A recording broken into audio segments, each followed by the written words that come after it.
The Art of War, by Sun Tzu, translated by Lionel Giles. Chapter 1.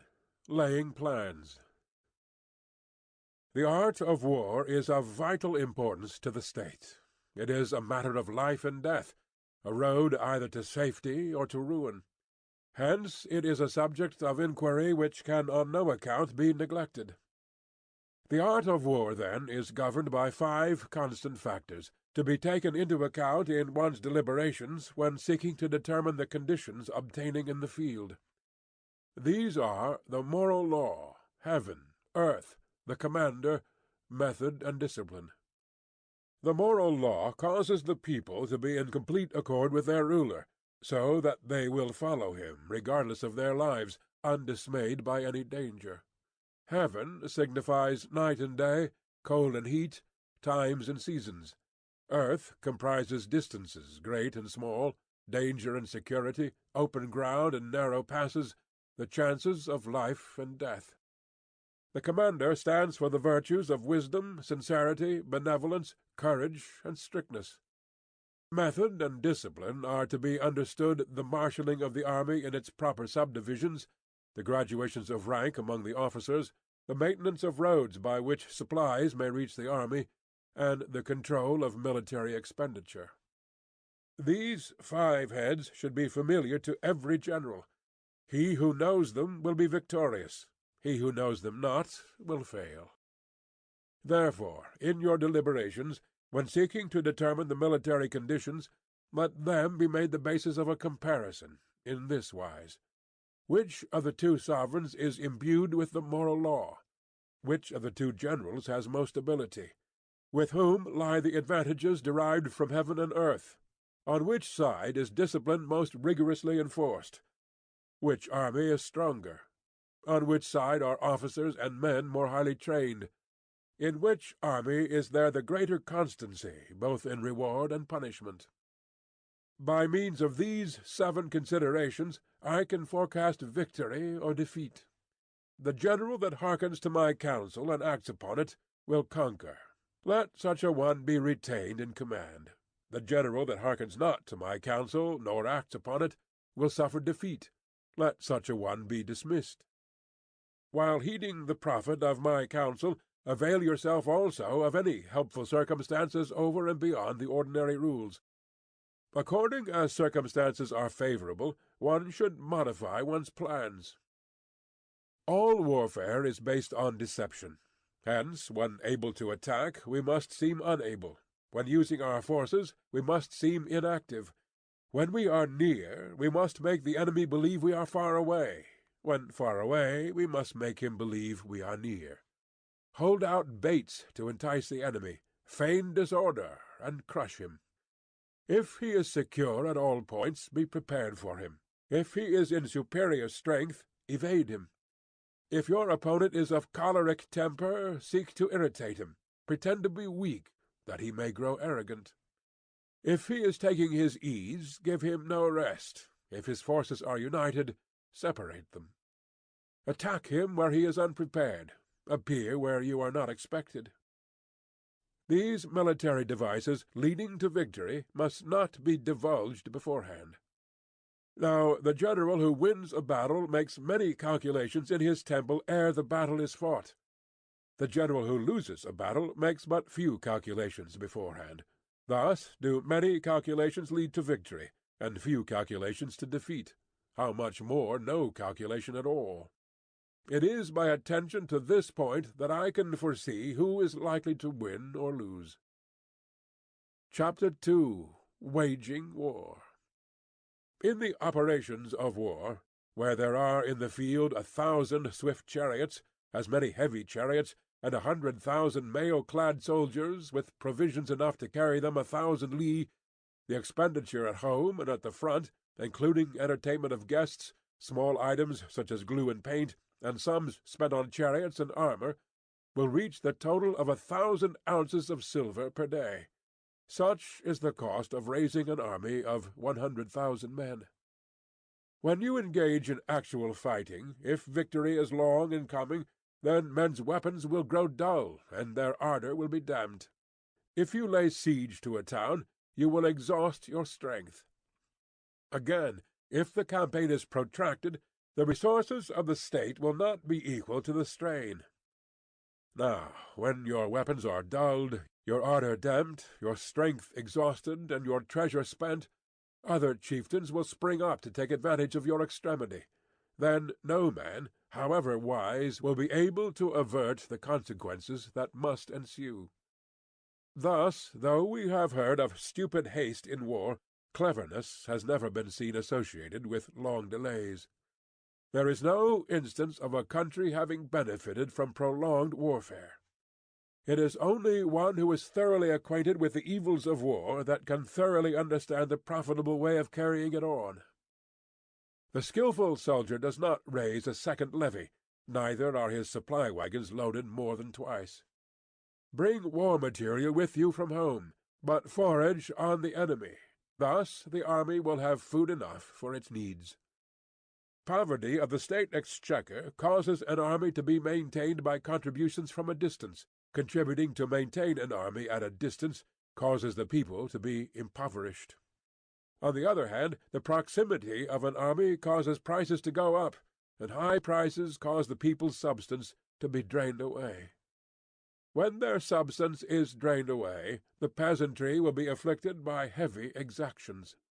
With this loss of substance and exhaustion of strength, the homes of the people will be stripped bare, and 3/10 of their income will be dissipated, while government expenses for broken chariots, worn-out horses, breastplates and helmets, bows and arrows, spears and shields, protective mantles, draft oxen, and heavy wagons will amount to 4/10 of its total revenue. Hence a wise general makes a point of foraging on the enemy. 1 cartload of the enemy's provisions is equivalent to 20 of one's own, and likewise a single picule of his provender is equivalent to 20 from one's own store. Now, in order to kill the enemy, our men must be roused to anger. That there may be advantage from defeating the enemy, they must have their rewards. Therefore, in chariot fighting, when 10 or more chariots have been taken, those should be rewarded who took the first.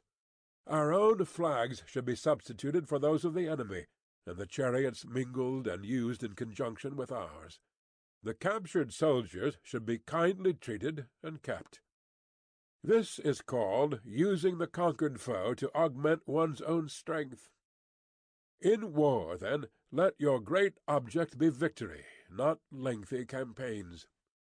Thus it may be known that the leader of armies is the arbiter of the people's fate, the man on whom it depends whether the nation shall be in peace or in peril. Chapter 3. Attack by Stratagem. In the practical art of war, the best thing of all is to take the enemy's country whole and intact. To shatter and destroy it is not so good.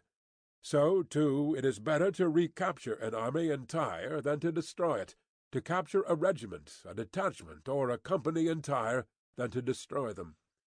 Hence, to fight and conquer in all your battles is not supreme excellence.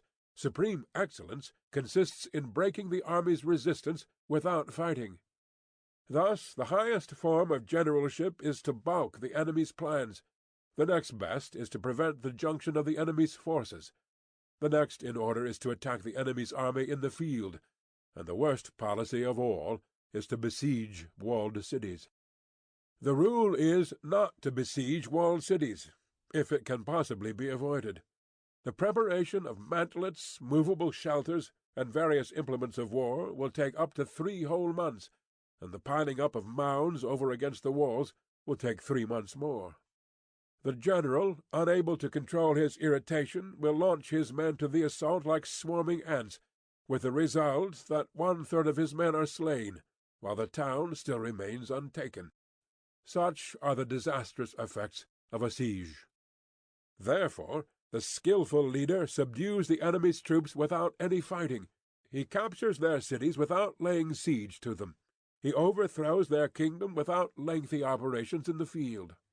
With his forces intact, he will dispute the mastery of the empire, and thus, without losing a man, his triumph will be complete. This is the method of attacking by stratagem.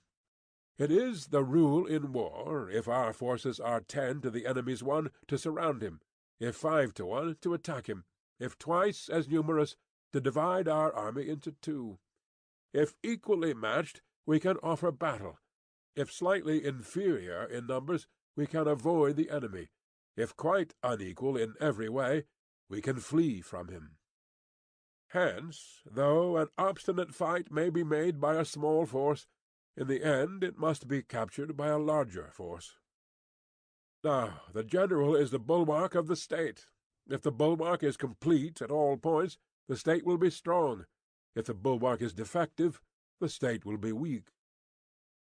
There are 3 ways in which a ruler can bring misfortune upon his army. 1. By commanding the army to advance or to retreat, being ignorant of the fact that it cannot obey. This is called hobbling the army. 2.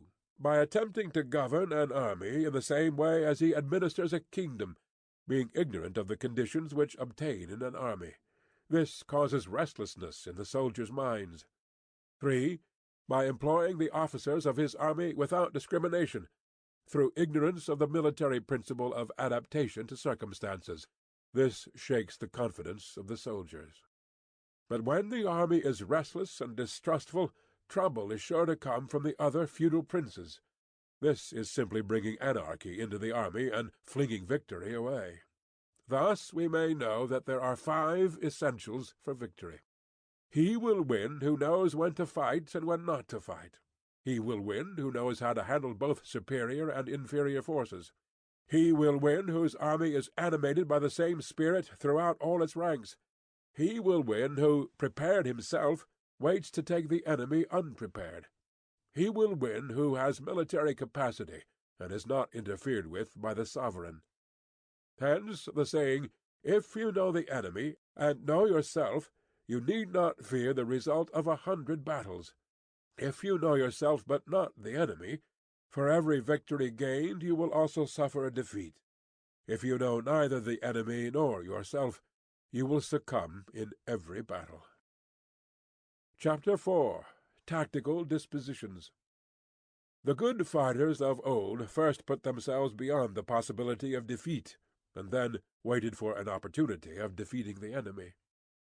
To secure ourselves against defeat lies in our own hands, but the opportunity of defeating the enemy is provided by the enemy himself. Thus the good fighter is able to secure himself against defeat, but cannot make certain of defeating the enemy. Hence the saying, "One may know how to conquer without being able to do it." Security against defeat implies defensive tactics. Ability to defeat the enemy means taking the offensive. Standing on the defensive indicates insufficient strength; attacking, a superabundance of strength. The general who is skilled in defence hides in the most secret recesses of the earth. He who is skilled in attack flashes forth from the topmost heights of heaven. Thus, on the one hand, we have ability to protect ourselves; on the other, a victory that is complete. To see victory only when it is within the ken of the common herd is not the acme of excellence. Neither is it the acme of excellence if you fight and conquer, and the whole empire says, "Well done." To lift an autumn hair is no sign of great strength. To see the sun and moon is no sign of sharp sight. To hear the noise of thunder is no sign of a quick ear. What the ancients called a clever fighter is one who not only wins, but excels in winning with ease. Hence his victories bring him neither reputation for wisdom nor credit for courage. He wins his battles by making no mistakes. Making no mistakes is what establishes the certainty of victory, for it means conquering an enemy that is already defeated. Hence the skilful fighter puts himself into a position which makes defeat impossible, and does not miss the moment for defeating the enemy.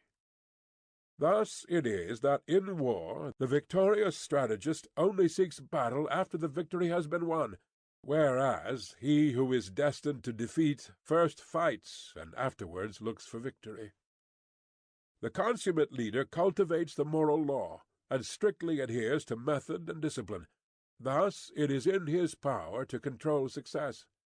In respect of military method, we have, firstly, measurement, secondly, estimation of quantity, thirdly, calculation, fourthly, balancing of chances, fifthly, victory. Measurement owes its existence to earth, estimation of quantity to measurement, calculation to estimation of quantity, balancing of chances to calculation, and victory to balancing of chances. A victorious army opposed to a routed one is as a pound's weight placed in the scale against a single grain. The onrush of a conquering force is like the bursting of pent-up waters into a chasm of 1,000 fathoms deep. Chapter 5. Energy. The control of a large force is the same principle as the control of a few men. It is merely a question of dividing up their numbers. Fighting with a large army under your command is nowise different from fighting with a small one. It is merely a question of instituting signs and signals. To ensure that your whole host may withstand the brunt of the enemy's attack and remain unshaken, this is effected by manoeuvres, direct and indirect. That the impact of your army may be like a grindstone dashed against an egg, this is effected by the science of weak points and strong. In all fighting, the direct method may be used for joining battle, but indirect methods will be needed in order to secure victory. Indirect tactics, efficiently applied, are inexhaustible as heaven and earth, unending as the flow of rivers and streams. Like the sun and moon, they end, but to begin anew. Like the 4 seasons, they pass away to return once more. There are not more than 5 musical notes, yet the combinations of these 5 give rise to more melodies than can ever be heard. There are not more than 5 primary colors, blue, yellow, red, white, and black, yet in combination they produce more hues than can ever be seen. There are not more than 5 cardinal tastes, sour, acrid, salt, sweet, bitter, yet combinations of them yield more flavors than can ever be tasted. In battle there are not more than 2 methods of attack, the direct and the indirect, yet these 2 in combination give rise to an endless series of manoeuvres. The direct and the indirect lead on to each other in turn. It is like moving in a circle. You never come to an end. Who can exhaust the possibilities of their combination? The onset of troops is like the rush of a torrent, which will even roll stones along in its course. The quality of decision is like the well-timed swoop of a falcon, which enables it to strike and destroy its victim. Therefore, the good fighter will be terrible in his onset, and prompt in his decision. Energy may be likened to the bending of a crossbow, decision to the releasing of a trigger. Amid the turmoil and tumult of battle there may be seeming disorder, and yet no real disorder at all. Amid confusion and chaos your array may be without head or tail, yet it will be proof against defeat. Simulated disorder postulates perfect discipline, simulated fear postulates courage, simulated weakness postulates strength. Hiding order beneath the cloak of disorder is simply a question of subdivision. Concealing courage under a show of timidity presupposes a fund of latent energy. Masking strength with weakness is to be effected by tactical dispositions. Thus one who is skilful at keeping the enemy on the move maintains deceitful appearances, according to which the enemy will act. He sacrifices something, that the enemy may snatch at it. By holding out baits he keeps him on the march, then with a body of picked men he lies in wait for him. The clever combatant looks to the effect of combined energy, and does not require too much from individuals. Hence his ability to pick out the right men, and utilize combined energy. When he utilizes combined energy, his fighting men become, as it were, like unto rolling logs or stones. For it is the nature of a log or stone to remain motionless on level ground, and to move on when on a slope. If four-cornered, to come to a standstill, but if round-shaped, to go rolling down. Thus the energy developed by good fighting men is as the momentum of a round stone rolled down a mountain thousands of feet in height. So much on the subject of energy. Chapter 6. Weak Points and Strong. Whoever is first in the field and awaits the coming of the enemy will be fresh for the fight. Whoever is second in the field and has to hasten to battle will arrive exhausted. Therefore the clever combatant imposes his will on the enemy, but does not allow the enemy's will to be imposed on him. By holding out advantages to him, he can cause the enemy to approach of his own accord, or, by inflicting damage, he can make it impossible for the enemy to draw near. If the enemy is taking his ease, he can harass him. If well supplied with food, he can starve him out. If quietly encamped, he can force him to move. Appear at points which the enemy must hasten to defend. March swiftly to places where you are not expected. An army may march great distances without distress if it marches through country where the enemy is not. You can be sure of succeeding in your attacks if you only attack places which are undefended. You can assure the safety of your defence if you only hold positions that cannot be attacked. Hence, that general is skilful in attack whose opponent does not know what to defend, and he is skilful in defence whose opponent does not know what to attack. O divine art of subtlety and secrecy! Through you we learn to be invisible, through you inaudible, and hence we can hold the enemy's fate in our hands. You may advance and be absolutely irresistible if you make for the enemy's weak points. You may retire and be safe from pursuit if your movements are more rapid than those of the enemy. If we wish to fight, the enemy can be forced to an engagement even though he be sheltered behind a high rampart and a deep ditch. All we need do is attack some other place that he will be obliged to relieve. If we do not wish to fight, we can prevent the enemy from engaging us even though the lines of our encampment may be merely traced out on the ground. All we need do is to throw something odd and unaccountable in his way. By discovering the enemy's dispositions and remaining invisible ourselves, we can keep our forces concentrated, while the enemy's must be divided. We can form a single united body, while the enemy must split up into fractions. Hence there will be a whole pitted against separate parts of a whole, which means that we shall be many to the enemy's few. If we are able thus to attack an inferior force with a superior one, our opponents will be in dire straits. The spot where we intend to fight must not be made known, for then the enemy will have to prepare against a possible attack at several different points, and his forces being thus distributed in many directions, the numbers we shall have to face at any given point will be proportionately few. For should the enemy strengthen his van, he will weaken his rear. Should he strengthen his rear, he will weaken his van. Should he strengthen his left, he will weaken his right. Should he strengthen his right, he will weaken his left. If he sends reinforcements everywhere, he will everywhere be weak. Numerical weakness comes from having to prepare against possible attacks, numerical strength from compelling our adversary to make these preparations against us. Knowing the place and the time of the coming battle, we may concentrate from the greatest distances in order to fight.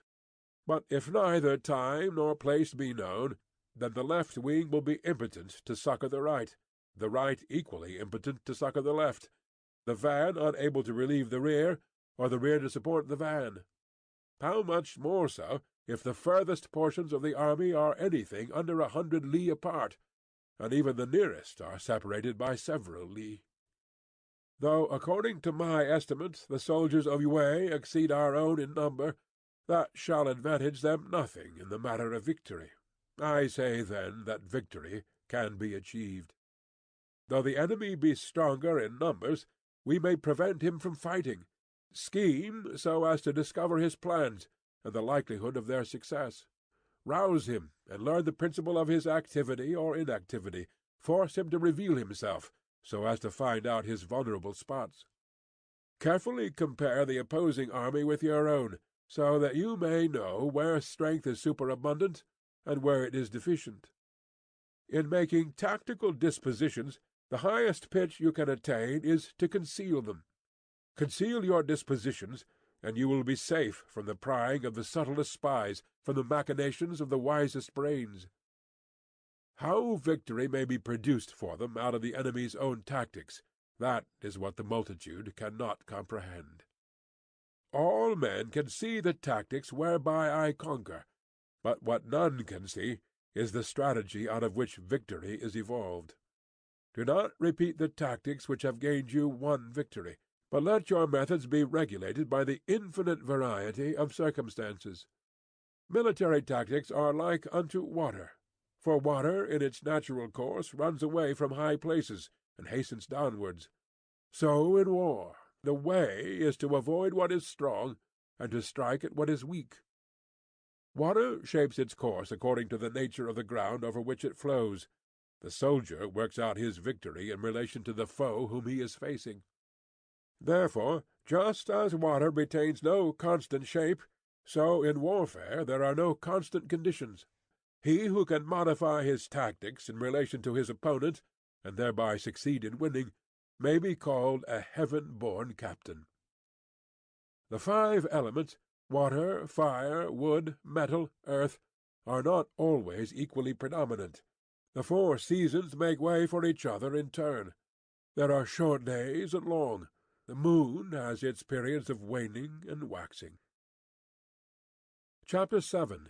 Manoeuvring. In war the general receives his commands from the sovereign. Having collected an army and concentrated his forces, he must blend and harmonize the different elements thereof before pitching his camp. After that comes tactical manoeuvring, than which there is nothing more difficult. The difficulty of tactical manoeuvring consists in turning the devious into the direct, and the misfortune into gain. Thus, to take a long and circuitous route, after enticing the enemy out of the way, and those starting after him, to contrive to reach the goal before him, shows knowledge of the artifice of deviation. Manoeuvring with an army is advantageous, with an undisciplined multitude most dangerous. If you set a fully equipped army in march in order to snatch an advantage, the chances are that you will be too late. On the other hand, to detach a flying column for the purpose involves the sacrifice of its baggage and stores. Thus, if you order your men to roll up their buff coats and make forced marches without halting day or night, covering double the usual distance at a stretch, doing 100 li in order to wrest an advantage, the leaders of all your 3 divisions will fall into the hands of the enemy. The stronger men will be in front, the jaded ones will fall behind, and on this plan only 1/10 of your army will reach its destination. If you march 50 li in order to outmaneuver the enemy, you will lose the leader of your first division, and only half your force will reach the goal. If you march 30 li with the same object, 2/3 of your army will arrive. We may take it, then, that an army without its baggage train is lost. Without provisions it is lost. Without basis of supply it is lost. We cannot enter into alliances until we are acquainted with the designs of our neighbors. We are not fit to lead an army on the march unless we are familiar with the face of the country, its mountains and forests, its pitfalls and precipices, its marshes and swamps.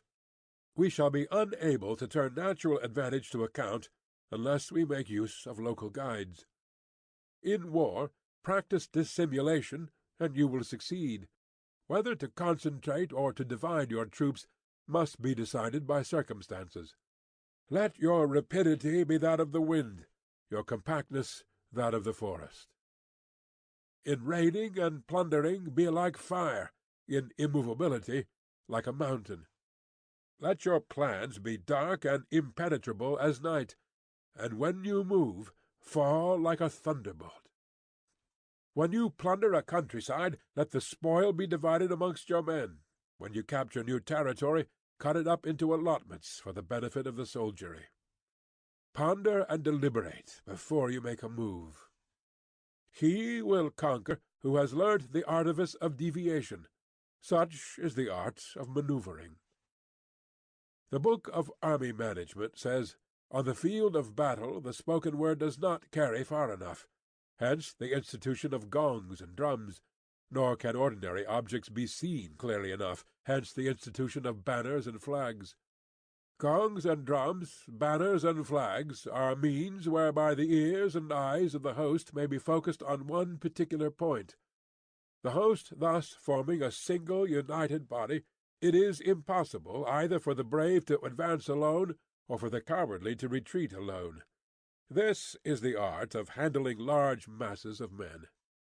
In night fighting, then, make much use of signal fires and drums, and in fighting by day of flags and banners, as a means of influencing the ears and eyes of your army. A whole army may be robbed of its spirit. A commander-in-chief may be robbed of his presence of mind. Now, a soldier's spirit is keenest in the morning.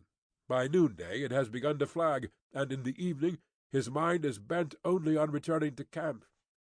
A clever general, therefore, avoids an army when its spirit is keen, but attacks it when it is sluggish and inclined to return.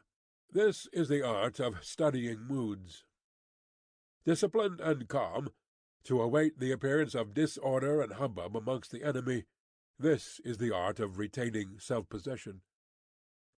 To be near the goal while the enemy is still far from it, to wait at ease while the enemy is toiling and struggling, to be well fed while the enemy is famished, this is the art of husbanding one's strength. To refrain from intercepting an enemy whose banners are in perfect order, to refrain from attacking an army drawn up in calm and confident array, this is the art of studying circumstances.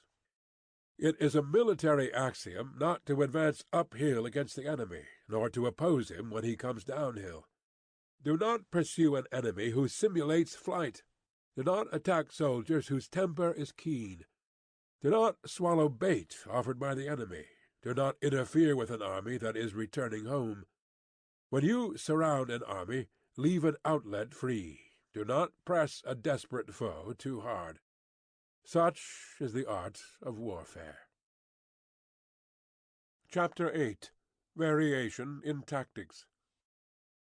In war, the general receives his commands from the sovereign, collects his army, and concentrates his forces. When in difficult country, do not encamp. In country where high roads intersect, join hands with your allies. Do not linger in dangerously isolated positions. In hemmed-in situations, you must resort to stratagem. In desperate position, you must fight. There are roads which must not be followed, armies which must not be attacked, towns which must not be besieged, positions which must not be contested, commands of the sovereign which must not be obeyed. The general who thoroughly understands the advantages that accompany variation of tactics knows how to handle his troops. The general who does not understand these may be well acquainted with the configuration of the country, yet he will not be able to turn his knowledge to practical account. So, the student of war who is unversed in the art of war, of varying his plans, even though he be acquainted with the 5 advantages, will fail to make the best use of his men. Hence, in the wise leader's plans, considerations of advantage and of disadvantage will be blended together.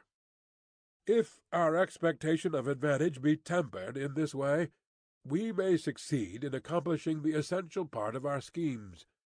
If, on the other hand, in the midst of difficulties we are always ready to seize an advantage, we may extricate ourselves from misfortune. Reduce the hostile chiefs by inflicting damage on them, and make trouble for them, and keep them constantly engaged. Hold out specious allurements, and make them rush to any given point. The art of war teaches us to rely not on the likelihood of the enemy's not coming, but on our own readiness to receive him, not on the chance of his not attacking, but rather on the fact that we have made our position unassailable. There are 5 dangerous faults which may affect a general: recklessness, which leads to destruction; cowardice, which leads to capture; a hasty temper, which can be provoked by insults; a delicacy of honor, which is sensitive to shame; over-solicitude for his men, which exposes him to worry and trouble. These are the 5 besetting sins of a general, ruinous to the conduct of war. When an army is overthrown and its leader slain, the cause will surely be found among these 5 dangerous faults. Let them be a subject of meditation. End of Part 1. The Art of War, Part 2. Chapter 9. The Army on the March. We come now to the question of encamping the army, and observing signs of the enemy. Pass quickly over mountains, and keep in the neighborhood of valleys. Camp in high places, facing the sun. Do not climb heights in order to fight. So much for mountain warfare. After crossing a river, you should get far away from it. When an invading force crosses a river in its onward march, do not advance to meet it in midstream. It will be best to let half the army get across, and then deliver your attack. If you are anxious to fight, you should not go to meet the invader near a river which he has to cross. Moor your craft higher up than the enemy, and facing the sun. Do not move upstream to meet the enemy. So much for river warfare. In crossing salt marshes, your sole concern should be to get over them quickly, without any delay. If forced to fight in a salt marsh, you should have water and grass near you, and get your back to a clump of trees. So much for operations in salt marshes. In dry, level country, take up an easily accessible position with rising ground to your right and on your rear, so that the danger may be in front, and safety lie behind. So much for campaigning in flat country. These are the 4 useful branches of military knowledge which enabled the Yellow Emperor to vanquish 4 several sovereigns. All armies prefer high ground to low, and sunny places to dark. If you are careful of your men and camp on hard ground, the army will be free from disease of every kind, and this will spell victory. When you come to a hill or a bank, occupy the sunny side, with the slope on your right rear. Thus you will at once act for the benefit of your soldiers, and utilize the natural advantages of the ground. When, in consequence of heavy rains up country, a river which you wish to ford is swollen and flecked with foam, you must wait until it subsides. Country in which there are precipitous cliffs with torrents running between, deep natural hollows, confined places, tangled thickets, quagmires, and crevices, should be left with all possible speed, and not approached. While we keep away from such places, we should get the enemy to approach them. While we face them, we should let the enemy have them on his rear. If in the neighborhood of your camp there should be any hilly country, ponds surrounded by aquatic grass, hollow basins filled with reeds, or woods with thick undergrowth, they must be carefully routed out and searched, for these are places where men in ambush, or insidious spies, are likely to be lurking. When the enemy is close at hand and remains quiet, he is relying on the natural strength of his position. When he keeps aloof and tries to provoke a battle, he is anxious for the other side to advance.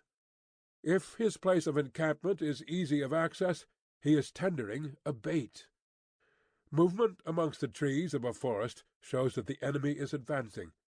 The appearance of a number of screens in the midst of thick grass means that the enemy wants to make us suspicious. The rising of birds in their flight is the sign of an ambuscade.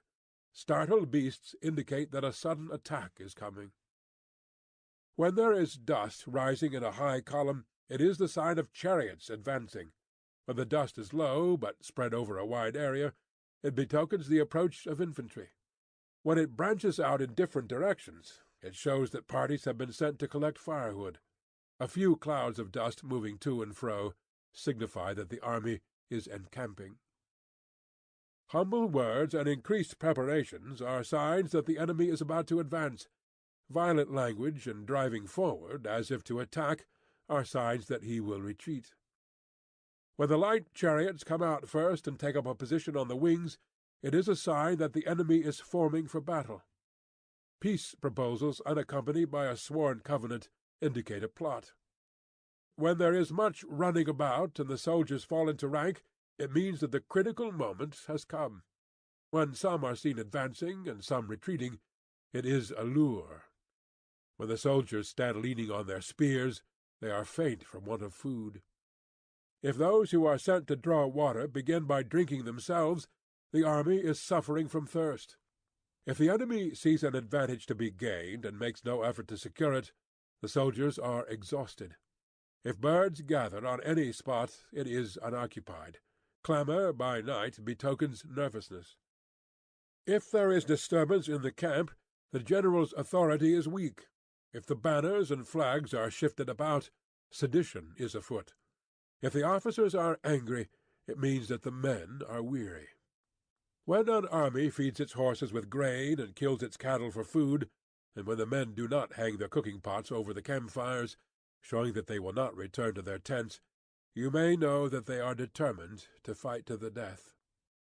The sight of men whispering together in small knots, or speaking in subdued tones, points to disaffection amongst the rank and file. Too frequent rewards signify that the enemy is at the end of his resources. Too many punishments betray a condition of dire distress. To begin by bluster, but afterwards to take fright at the enemy's numbers, shows a supreme lack of intelligence. When envoys are sent with compliments in their mouths, it is a sign that the enemy wishes for a truce. If the enemy's troops march up angrily and remain facing ours for a long time without either joining battle or taking themselves off again, the situation is one that demands great vigilance and circumspection. If our troops are no more in number than the enemy, that is amply sufficient. It only means that no direct attack can be made. What we can do is simply to concentrate all our available strength, keep a close watch on the enemy, and obtain reinforcements. He who exercises no forethought, but makes light of his opponents, is sure to be captured by them. If soldiers are punished before they have grown attached to you, they will not prove submissive, and unless submissive, they will be practically useless. If, when the soldiers have become attached to you, punishments are not enforced, they will still be useless. Therefore, soldiers must be treated in the first instance with humanity, but kept under control by means of iron discipline. This is a certain road to victory. If, in training soldiers, commands are habitually enforced, the army will be well disciplined. If not, its discipline will be bad. If a general shows confidence in his men, but always insists on his orders being obeyed, the gain will be mutual. Chapter 10. Terrain. We may distinguish 6 kinds of terrain, to wit, accessible ground, entangling ground, temporizing ground, narrow passes, precipitous heights, positions at a great distance from the enemy. Ground which can be freely traversed by both sides is called accessible. With regard to ground of this nature, be before the enemy in occupying the raised and sunny spots, and carefully guard your line of supplies. Then you will be able to fight with advantage. Ground which can be abandoned but is hard to reoccupy is called entangling. From a position of this sort, if the enemy is unprepared, you may sally forth and defeat him. But if the enemy is prepared for your coming, and you fail to defeat him, then, return being impossible, disaster will ensue. When the position is such that neither side will gain by making the first move, it is called temporizing ground. In a position of this sort, even though the enemy should offer us an attractive bait, it will be advisable not to stir forth, but rather to retreat, thus enticing the enemy in his turn. Then, when part of his army has come out, we may deliver our attack with advantage.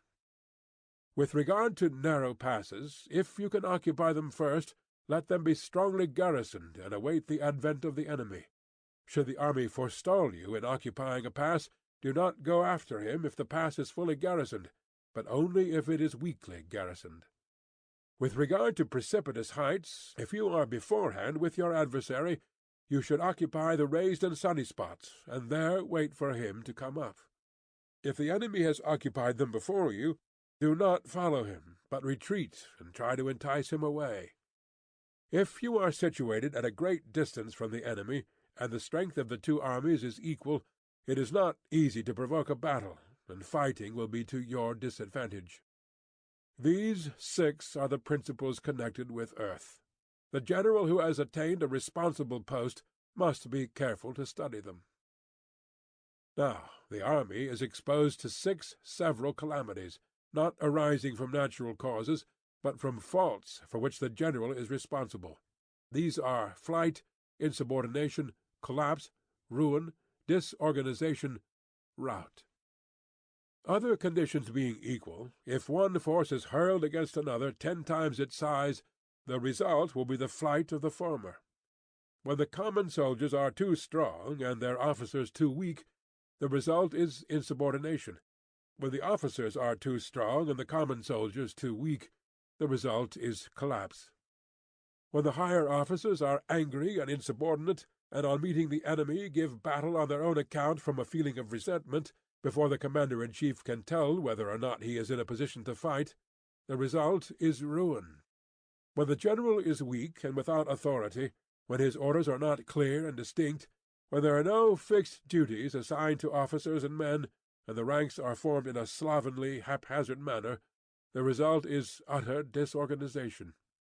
When a general, unable to estimate the enemy's strength, allows an inferior force to engage a larger one, or hurls a weak detachment against a powerful one, and neglects to place picked soldiers in the front rank, the result must be rout. These are 6 ways of courting defeat, which must be carefully noted by the general who has attained a responsible post.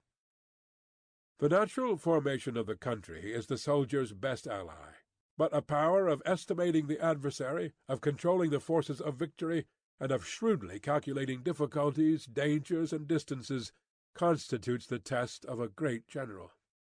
He who knows these things, and in fighting puts his knowledge into practice, will win his battles.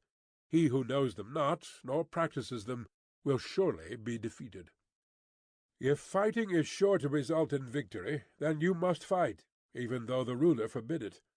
If fighting will not result in victory, then you must not fight, even at the ruler's bidding.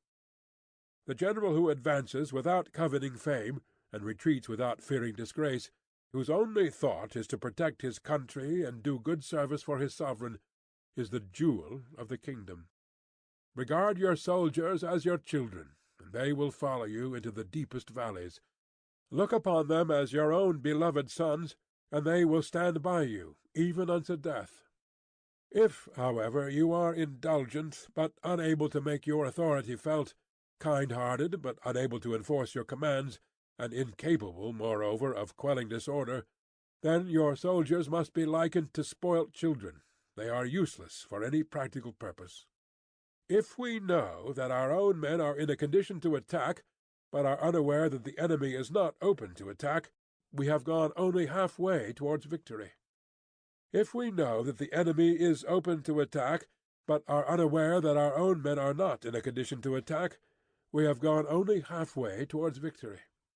If we know that the enemy is open to attack, and also know that our men are in a condition to attack, but are unaware that the nature of the ground makes fighting impracticable, we have still gone only half-way towards victory. Hence the experienced soldier, once in motion, is never bewildered. Once he has broken camp, he is never at a loss. Hence the saying, "If you know the enemy and know yourself, the victory will not stand in doubt. If you know heaven and know earth, you may make your victory complete." Chapter 9. The 9 Situations. The art of war recognizes 9 varieties of ground: dispersive ground, facile ground, contentious ground, open ground, ground of intersecting highways, serious ground, difficult ground, hemmed-in ground, desperate ground. When a chieftain is fighting in his own territory, it is dispersive ground. When he has penetrated into hostile territory, but to no great distance, it is facile ground. Ground, the possession of which imports great advantage to either side, is contentious ground. Ground on which each side has liberty of movement is open ground. Ground which forms the key to 3 contiguous states, so that he who occupies it first has most of the empire at his command, is a ground of intersecting highways. When an army has penetrated into the heart of a hostile country, leaving a number of fortified cities in its rear, it is serious ground. Mountain forests, rugged steeps, marshes and fens, all country that is hard to traverse, this is difficult ground. Ground which is reached through narrow gorges, and from which we can only retire by tortuous paths, so that a small number of the enemy would suffice to crush a large body of our men, this is hemmed-in ground. Ground on which we can only be saved from destruction by fighting without delay is desperate ground. On dispersive ground, therefore, fight not. On facile ground, halt not. On contentious ground, attack not. On open ground, do not try to block the enemy's way. On the ground of intersecting highways, join hands with your allies. On serious ground, gather in plunder. In difficult ground, keep steadily on the march. On hemmed-in ground, resort to stratagem. On desperate ground, fight. Those who were called skilful leaders of old knew how to drive a wedge between the enemy's front and rear, to prevent cooperation between his large and small divisions, to hinder the good troops from rescuing the bad, the officers from rallying their men. When the enemy's men were united, they managed to keep them in disorder. When it was to their advantage, they made a forward move. When otherwise, they stopped still. If asked how to cope with a great host of the enemy in orderly array and on the point of marching to the attack, I should say, begin by seizing something which your opponent holds dear. Then he will be amenable to your will. Rapidity is the essence of war. Take advantage of the enemy's unreadiness. Make your way by unexpected routes, and attack unguarded spots. The following are the principles to be observed by an invading force. The further you penetrate into a country, the greater will be the solidarity of your troops, and thus the defenders will not prevail against you. Make forays into fertile country, in order to supply your army with food. Carefully study the well-being of your men, and do not overtax them. Concentrate your energy, and hoard your strength.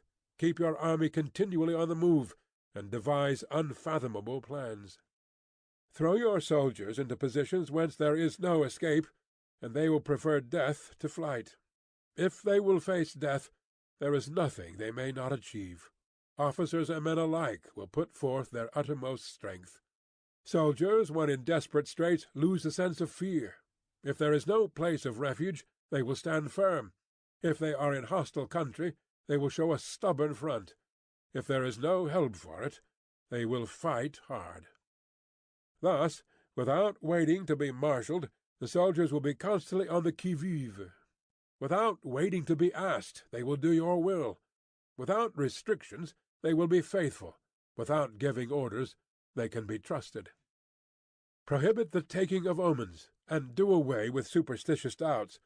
Then, until death itself comes, no calamity need be feared. If our soldiers are not overburdened with money, it is not because they have a distaste for riches. If their lives are not unduly long, it is not because they are disinclined to longevity. On the day they are ordered out to battle, your soldiers may weep, those sitting up bedewing their garments, and those lying down letting the tears run down their cheeks. But let them once be brought to bay, and they will display the courage of a Chu or a Kuei. The skilful technician may be likened to the Shui Jan. Now the Shui Jan is a snake that is found in the Chung Mountains. Strike at its head, and you will be attacked by its tail. Strike at its tail, and you will be attacked by its head. Strike at its middle, and you will be attacked by head and tail both. Asked if an army can be made to imitate the Shui Jan, I should answer yes. For the men of Wu and the men of Yue are enemies. Yet if they are crossing a river in the same boat, and are caught by a storm, they will come to each other's assistance, just as the left hand helps the right. Hence it is not enough to put one's trust in the tethering of horses and the burying of chariot wheels in the ground. The principle on which to manage an army is to set up one standard of courage which all must reach. How to make the best of both strong and weak, that is a question involving the proper use of ground. Thus the skilful general conducts his army just as though he were leading a single man willy-nilly by the hand. It is the business of a general to be quiet, and thus ensure secrecy, upright and just, and thus maintain order. He must be able to mystify his officers and men by false reports and appearances, and thus keep them in total ignorance. By altering his arrangements and changing his plans, he keeps the enemy without definite knowledge. By shifting his camp and taking circuitous routes, he prevents the enemy from anticipating his purpose. At the critical moment, the leader of an army acts like one who has climbed up a height and then kicks away the ladder behind him. He carries his men deep into hostile territory before he shows his hand. He burns his boats and breaks his cooking pots. Like a shepherd driving a flock of sheep, he drives his men this way and that, and nothing knows whither he is going. To muster his host and bring it into danger, this may be termed the business of the general. The different measures suited to the 9 varieties of ground, the expediency of aggressive or defensive tactics, and the fundamental laws of human nature, these are things that must most certainly be studied. When invading hostile territory, the general principle is that penetrating deeply brings cohesion. Penetrating but a short way means dispersion. When you leave your own country behind and take your army across the neighborhood territory, you find yourself on critical ground. When there are means of communication on all 4 sides, the ground is one of interesting highways. When you penetrate deeply into a country, it is serious ground. When you penetrate but a little way, it is facile ground. When you have the enemy's strongholds on your rear and narrow passes in front, it is hemmed-in ground. When there is no place of refuge at all, it is desperate ground. Therefore, on dispersive ground I would inspire my men with unity of purpose. On facile ground I would see that there is close connection between all parts of my army. On contentious ground I would hurry up my rear. On open ground I would keep a vigilant eye on my defences.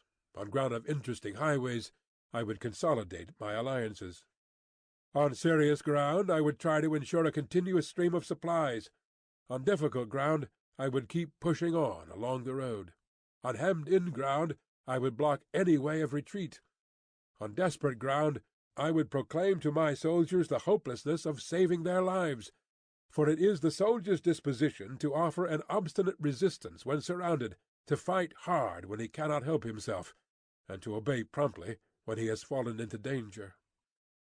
We cannot enter into alliance with neighbouring princes until we are acquainted with their designs. We are not fit to lead an army on the march unless we are familiar with the face of the country, its mountains and forests, its pitfalls and precipices, its marshes and swamps. We shall be unable to turn natural advantages to account unless we make use of local guides. To be ignored of any one of the following 4 or 5 principles does not befit a warlike prince.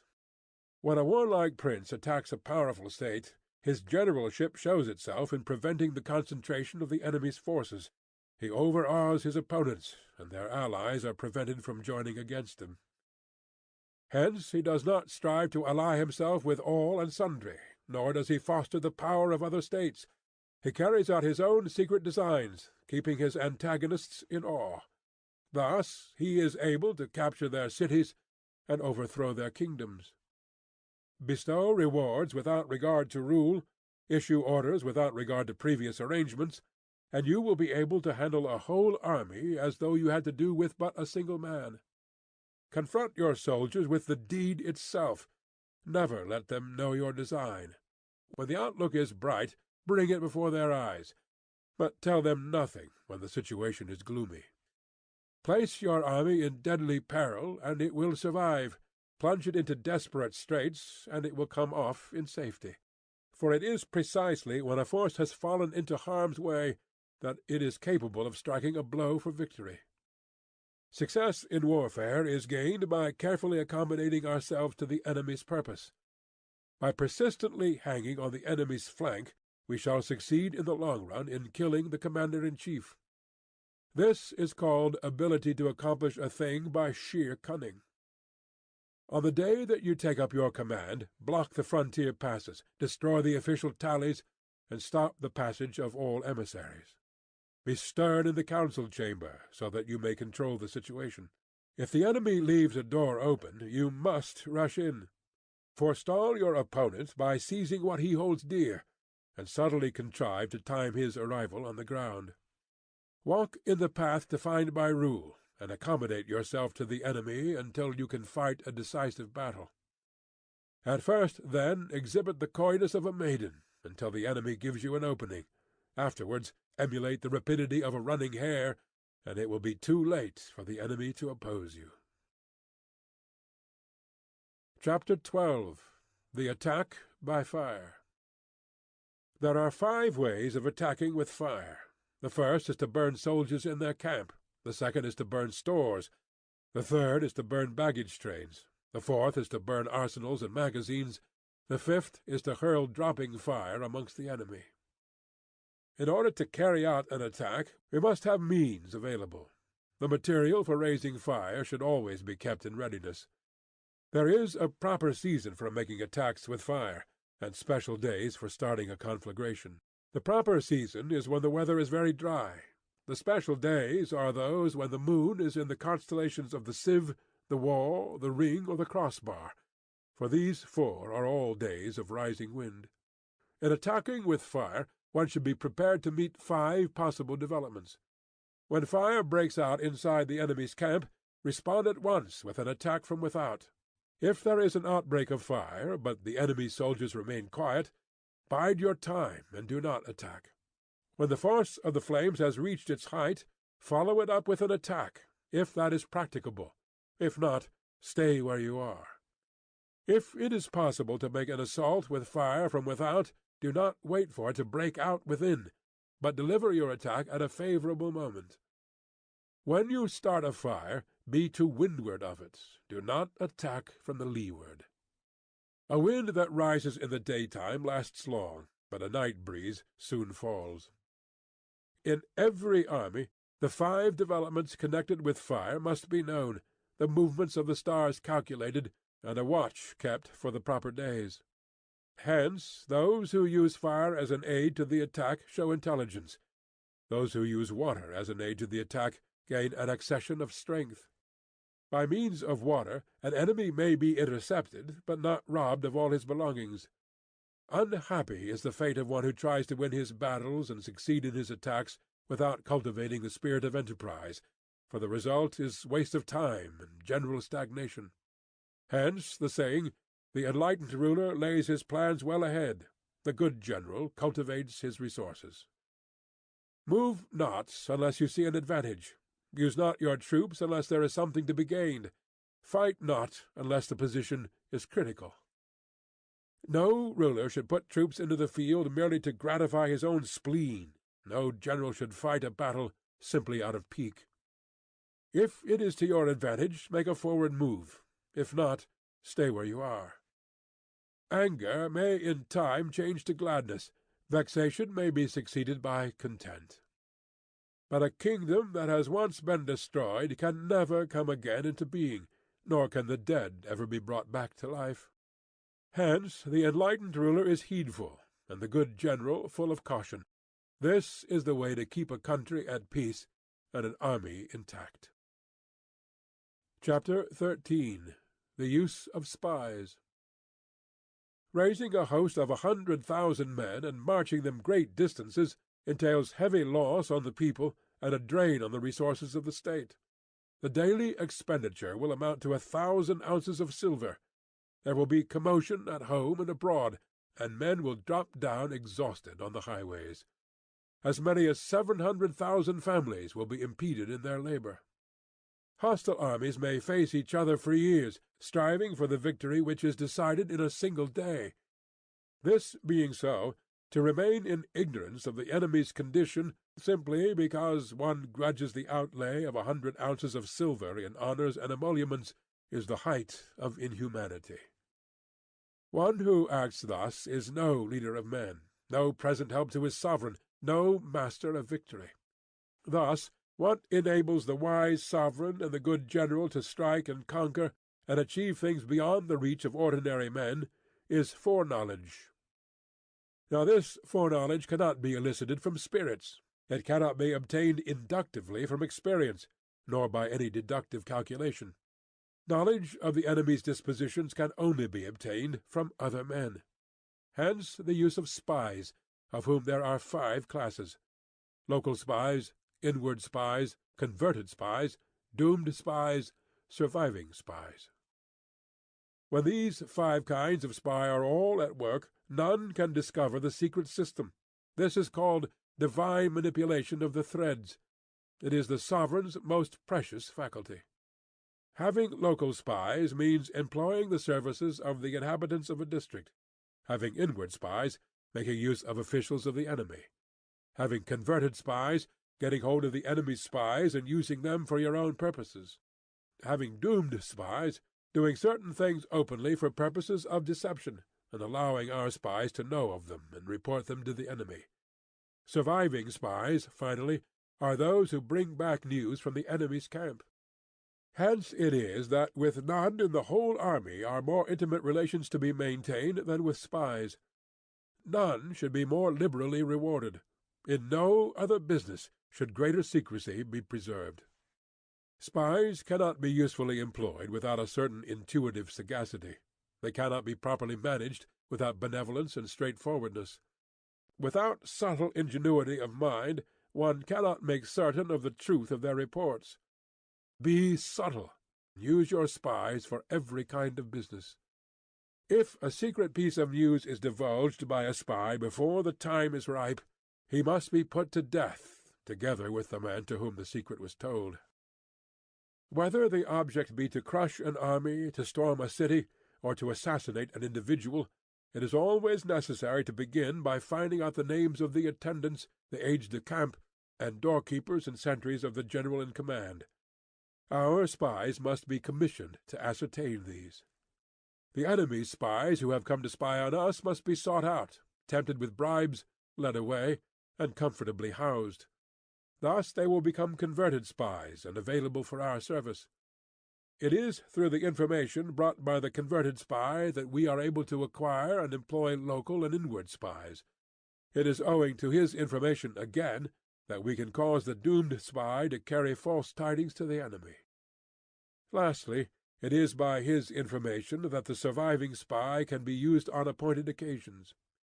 The end and aim of spying in all its 5 varieties is knowledge of the enemy, and this knowledge can only be derived, in the first instance, from the converted spy.